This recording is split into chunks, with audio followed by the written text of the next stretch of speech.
Assalamualaikum teman-teman, ketemu lagi dengan channel Aldo Alvan. Alhamdulillah siang ini cuacanya lumayan cerah.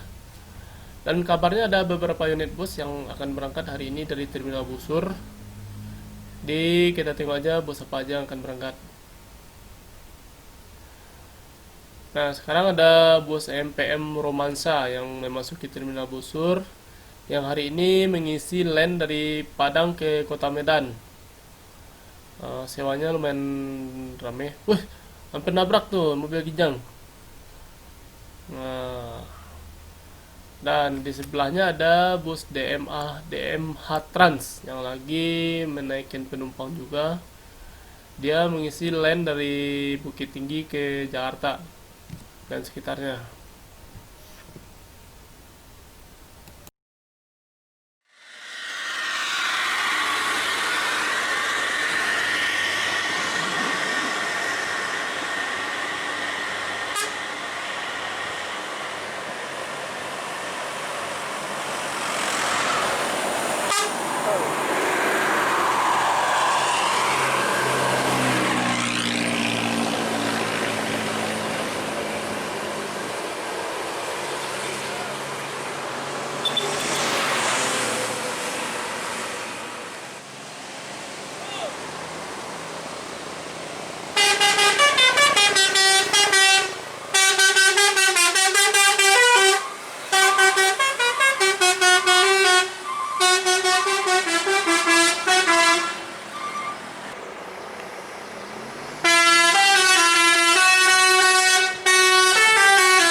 Wes, main spok-spok ya.